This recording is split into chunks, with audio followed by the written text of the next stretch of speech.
Alright guys, I'm back with an old pay-per-view review, and today I'm reviewing ECW Barely Legal 1997.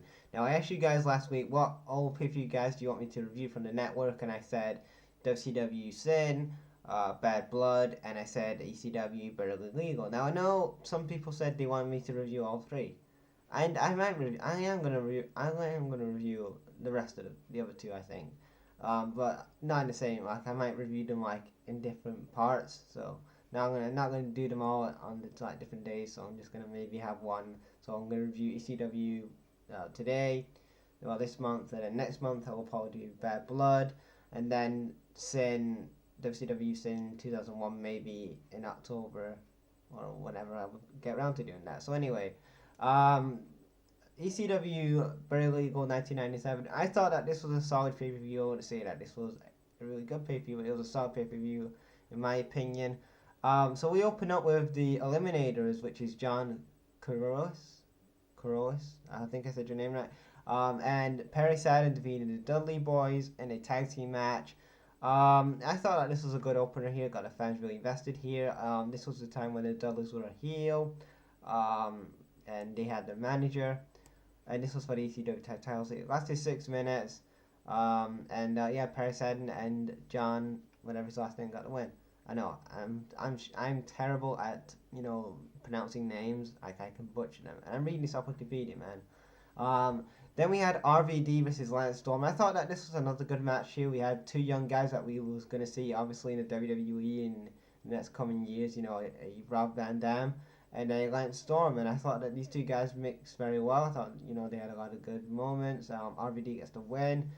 This was a time when RVD was a heel as well. He was he wasn't liked at this point. Then we had the great Shinuki, Grand Hanadu or whatever, and so basically we have a 6-man tag match versus the BWO. You know what? This was a good match. I really enjoyed this match as well.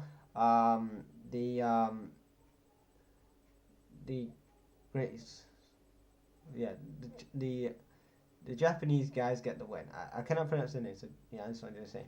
After that, we had Shane Douglas versus the Pitbull for the ECW TV Championship, and this was probably one of the best matches of the night. Shane Douglas was like the one of the MVPs of that ECW brand, especially in the early '90s. Like, especially when it came from like WWF. I think it like didn't come like I sure it came like '94, maybe '95.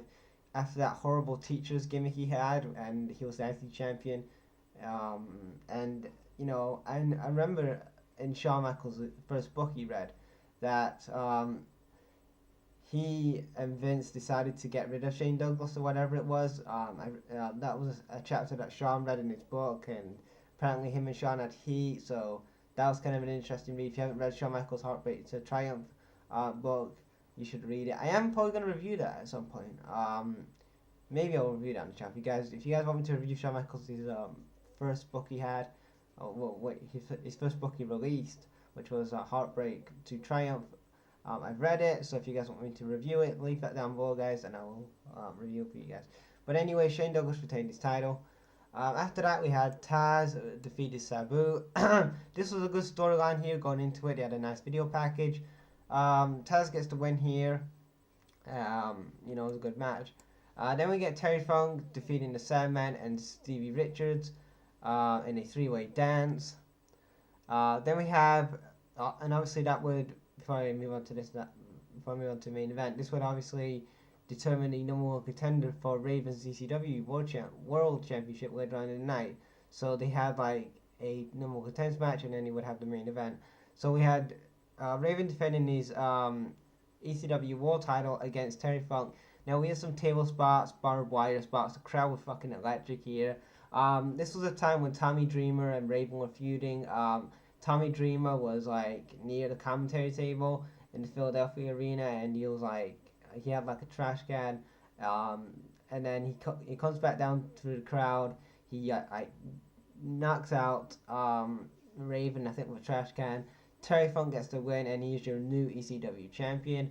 You know what? It was a short match. I won't say it was the best match of the night, but the whole Tommy Dreamer and Raven thing was really good. I liked how they interacted and stuff like that. And the fucking crowd popped for Tommy Dreamer. Like when he was on the rafters of that ECW arena, like Tommy Dreamer, like they was like marking out mad and stuff like that. But yeah, I thought ECW Barely Legal 1997 was a good pay-per-view. I wouldn't say it was a bad one. So yeah, what do you guys think of this pay-per-view? Leave your thoughts down below, guys. I know. Check you later.